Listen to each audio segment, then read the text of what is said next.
Bismillahirrahmanirrahim. Assalamualaikum warahmatullahi wabarakatuh.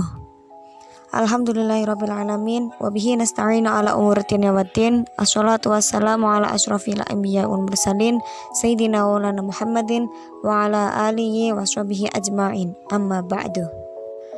Alhamdulillah, untuk pertemuan kali ini kita berjumpa lagi dalam mata kuliah usul fikih, yang dimana diampu oleh Bapak dosen kita Dr. Muhammad Sobirin, STHI MHum.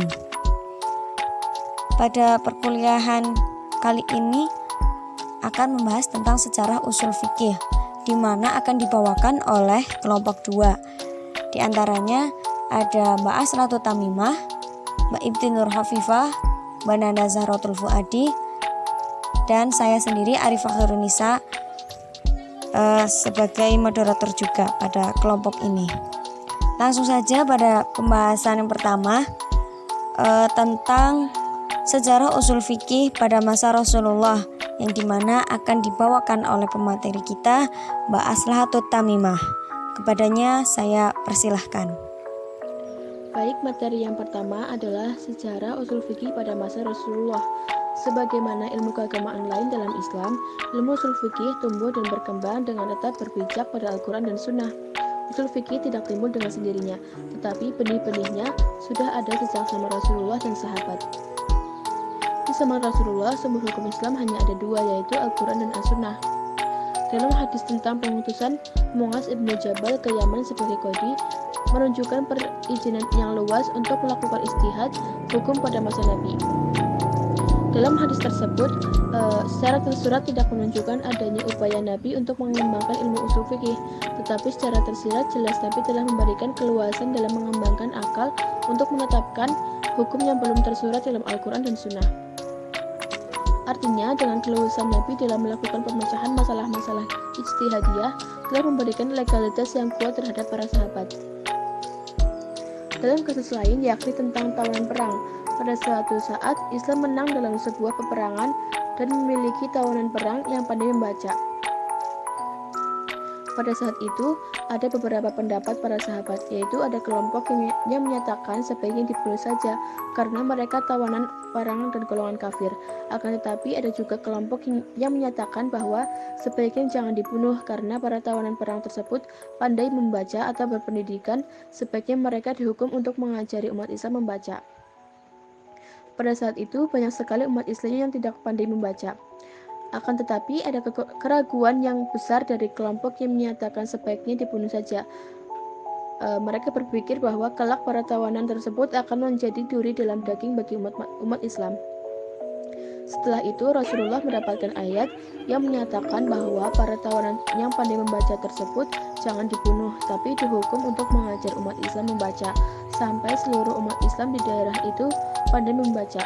Setelahnya, tawanan dapat dibebaskan.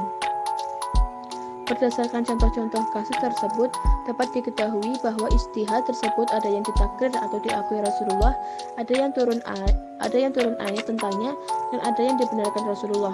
Dorongan untuk melakukan ijtihad itu tersirat juga dalam hadis Nabi yang menjelaskan tentang pahala yang diperoleh seseorang yang melakukan ijtihad sebagai upaya yang sungguh-sungguh dalam mencurahkan pemikiran baik hasil usahanya benar ataupun salah.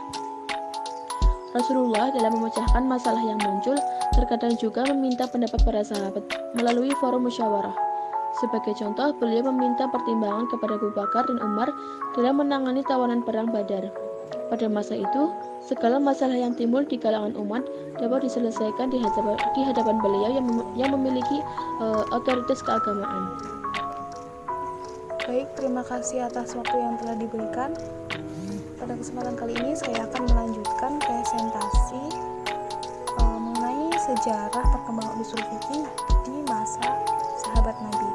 Nah, jadi setelah Nabi Muhammad wafat, maka sempurnalah ayat-ayat Al-Quran dan Sunnah Nabi.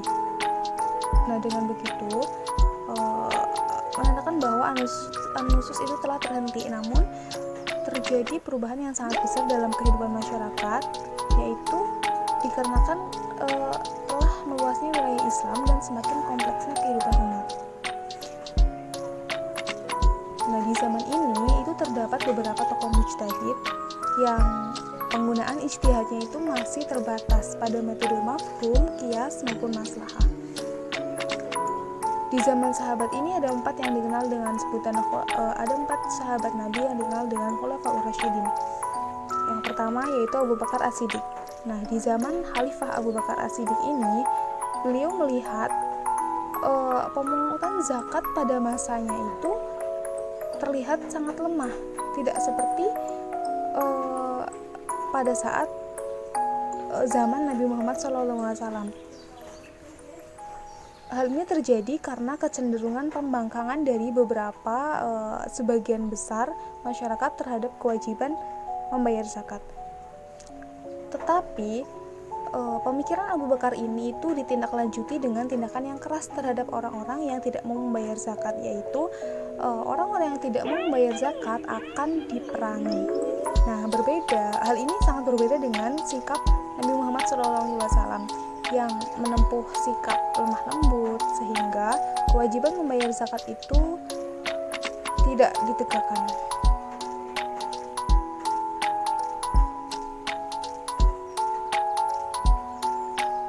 Dalam firman Allah sudah jelas bahwa wajib hukumnya membayar zakat. Dan Nabi itu dalam sunnahnya menyebutkan bahwa zakat itu diambil dari orang kaya dan diberikan kepada orang miskin dengan cara yang bijaksana sesuai dengan pesan Allah untuk berdakwah secara bijaksana. Kemudian yang kedua yaitu ijtihad Umar bin Khattab. Nah, membicarakan metode ijtihad Umar bin Khattab, seringkali beliau mempertimbangkan kemaslahatan umat dibandingkan sekedar menerapkannya secara zahir. Namun, sahabat Umar itu lebih jauh mempertimbangkan aspek ruh dari nilai-nilai syariat Islam, yaitu dengan kontekstualisasi maknanya secara zahir demi kemaslahatan umat atau maslahil ummah. Nah, sehingga tujuan hukum yang dijalankan oleh Umar ini secara teksnya itu tidak tercapai, namun di sisi lain Umar itu memiliki kelebihan dalam penerapan syariat Islam sesuai dengan kondisi dan situasi zaman dan tempatnya. Nah, seperti yang pernah dilakukan Umar ketika membebaskan tanah pertanian untuk digarap oleh masyarakat setempat dari suatu daerah yang ditaklukkan oleh pasukan Islam. Ijtihad beliau yang lain itu bisa dilihat ketika pembagian harta rampasan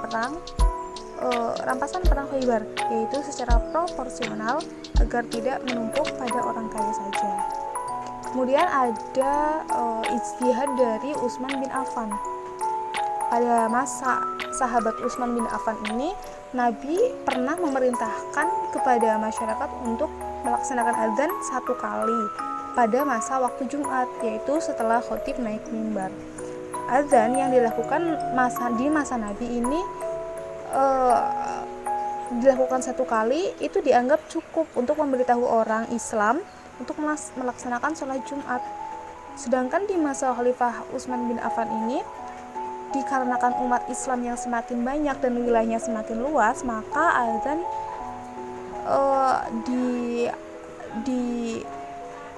diganti menjadi 2 kali. Tujuannya apa? Tujuannya agar pemberitahuan adzan ini merata ke seluruh umat Islam di sekitarnya. Nah, kemudian ada yang terakhir yaitu ijtihad Ali bin Abi Thalib. Pada masa Khalifah Ali bin Abi Thalib, dalam melakukan ijtihad itu beliau menggunakan metode qiyas, yaitu mengkiaskan hukuman orang yang meminum khamr dengan hukuman orang yang melakukan qadzaf. Nah, alasan hukum sahabat Ali ini adalah orang yang mabuk karena meminum khamr itu akan mengigau dan ucapannya tidak terkontrol, jadi ditakutkan mereka akan melakukan hal-hal yang tidak semestinya dilakukan, sehingga dia itu akan menuduh-nuduh orang lain berbuat zina dan lain-lainnya. Maka hukumannya itu seperti qadzaf. Pada masa tabi'in, metode istinbat menjadi semakin jelas dan meluas disebabkan bertambah luasnya daerah Islam, sehingga banyak permasalahan baru yang muncul. Metode istinbat tabi'in umumnya tidak berbeda dengan metode istinbat sahabat. Hanya saja pada masa tabi'in ini mulai muncul dua fenomena penting. Yang pertama, pemalsuan hadis. Yang kedua, perdebatan mengenai penggunaan ra'yu yang memunculkan kelompok Irak dan kelompok Madinah. Dengan demikian, muncul bibit-bibit perbedaan metodologis yang lebih jelas disertai dengan perbedaan kelompok ahli hukum berdasarkan wilayah geografis. Dalam melakukan ijtihad, sebagaimana generasi sahabat, para ahli hukum generasi tabi'in juga menempuh langkah-langkah yang sama dengan yang dilakukan para pendahulu mereka. Akan tetapi, dalam masa itu, selain merujuk pada Al-Quran dan Sunnah, mereka juga memiliki tambahan rujukan hukum yang baru, yaitu seperti ijma' as-sahabi, ijma' ahlu al-Madinah, fatwa as-sahabi, qiyas, dan maslahah mursalah yang telah dihasilkan oleh generasi sahabat. Masa tabi'in banyak yang melakukan istinbat dengan berbagai sudut pandang dan akhirnya juga mengaruhi konsekuensi hukum dari suatu masalah. Contohnya, ulama fikih Irak lebih dikenal dengan penggunaan ar-ra'yu dalam setiap kasus yang dihadapi mereka mencari ilatnya, sehingga dengan ilat ini mereka dapat menyamakan hukum kasus yang dihadapi dengan kasus yang sudah ada nasnya. Adapun para ulama Madinah banyak menggunakan hadis-hadis Rasulullah SAW karena mereka dengan mudah melacak sunnah Rasulullah di daerah tersebut. Disinilah awal perbedaan dan mengistimbatkan hukum di kalangan ulama fikih. Akibatnya muncul 3 kelompok ulama, yaitu Madrasah al-Iraq, Madrasah al-Kufah, dan Madrasah al-Madinah. Pada perkembangan selanjutnya, Madrasah al-Iraq dan Madrasah al-Kufah dikenal dengan sebutan Madrasah ar-Ra'yi, sedangkan Madrasah al-Madinah dikenal dengan sebutan Madrasah al-Hadis. Untuk selanjutnya, materi tentang usul fikih sejarah imam mazhab yang akan dipaparkan oleh Mbak Arifah Khairunisa. Kepadanya saya aturkan. Baik, untuk sejarah usul fikih pada masa imam mazhab. Pada masa imam mazhab inilah pemikiran hukum Islam mengalami dinamika yang sangat kaya dan disertai dengan perumusan usul fikih secara metodologis. Artinya, ada kesadaran mengenai cara pemecahan hukum tertentu sebagai metode khas. Berbagai perdebatan mengenai sumber hukum dan kaidah hukum melahirkan berbagai ragam konsep usul fikih. Seperti halnya Imam Najmuddin Al-Tufi pada peralihan abad ke-7 ke abad ke-8 Hijriah, misalnya menginventarisir 19 dalil hukum, baik yang disepakati maupun yang dipertentangkan pada ulama yang masih dikenal pada masanya. Perdebatan mengenai dalil hukum, baik tentang sunnah, amal ahli Madinah, istihsan, qiyas, maslahah mursalah, ijma', ra'yu mencapai puncaknya. Imam Malik dan orang-orang Madinah sangat menghargai amal orang-orang Madinah. Ketika ada hadis Rasulullah diriwayatkan secara ahad atau diriwayatkan oleh satu atau beberapa orang tapi tidak mencapai derajat pasti atau mutawatir ya, bertentangan dengan amal ahli Madinah. Amal ahli Madinah lah yang dipergunakan. Kenapa? Alasannya adalah bahwa amal orang Madinah adalah peninggalan para sahabat yang hidup di Madinah dan mendapatkan petunjuk dari Rasulullah. Amalan orang Madinah telah dilakukan oleh banyak sekali sahabat yang tidak mungkin menyalahi ajaran Rasulullah yang selama 10 tahun hidup di Mekah. Hidup di Madinah. Terjadinya pemalsuan hadis membuat orang-orang Irak bertindak selektif. Apabila ada riwayat yang diragukan kesolehannya, mereka lebih merasa aman mempergunakan makna umum Al-Quran dan menjabarkan melalui ra'yu atau secara nalar mereka. Akan tetapi, kalau ada hadis yang sahih, tentu hadis tersebutlah yang dijadikan sandaran. Sejalan dengan munculnya pemalsuan hadis tersebut, muncullah aliran ingkar al-sunnah. Aliran tersebut berpandangan bahwa Al-Quran saja sudah cukup dijadikan sebagai pedoman, tanpa perlu mempertimbangkan hadis. Aliran tersebut adalah kelompok yang frustasi akibat terjadinya pemalsuan hadis sehingga penolak keseluruhan hadis, tanpa melalui penelitian terlebih dahulu. Memang, pada masa tersebut Imam Bukhari, Imam Muslim, dan para pengumpul hadis belum banyak seperti pada abad ke-4 Hijriah. Meskipun telah ada beberapa kitab hadis. Terhadap munculnya aliran ingkar as-sunnah tersebut, Imam Syafi'i bekerja keras membantah argumentasi kelompok ingkar as-sunnah. Perdebatan Imam Syafi'i dengan ingkar as-sunnah bisa dibaca dengan kitab Imam Syafi'i kemudian mengajukan sistematika dalil hukum yang utama, yaitu yang pertama itu Al-Quran, yang kedua sunnah, ketiga ijma, yang keempat qiyas. Karya Imam Syafi'i yaitu Ar-Risalah adalah kitab usul fikih yang pertama ditulis. Kitab tersebut menjadi tonggak bagi perkembangan usul fikih sebagai bidang ilmu yang mandiri. Para ahli usul menganggap Imam Syafi'i sebagai bapak dan pendiri ilmu usul fikih setelah lahirnya kitab Ar-Risalah. Perdebatan mengenai aspek metodologis masih terjadi dan perbedaan pendapat pun masih ada. Imam Ahmad bin Hambal atau Imam Hambali, meskipun murid Imam Syafi'i, hanya menerima ijma sahabat, bukan ijma umat. Imam Daud Adz-Dzahiri menolak penggunaan qiyas dan lebih condong untuk menggunakan makna universal lafal Al-Quran atau hadis untuk diberlakukan kepada kasus-kasus baru. Sekian dari saya, terima kasih.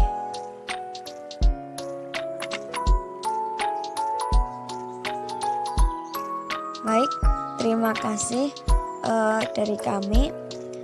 Mohon maaf apabila masih banyak kesalahan, kekurangan, atau tutur kata yang kurang berkenan. Wabillahi taufiq wal hidayah. Ihdinas shiratal mustaqim. Wassalamualaikum warahmatullahi wabarakatuh.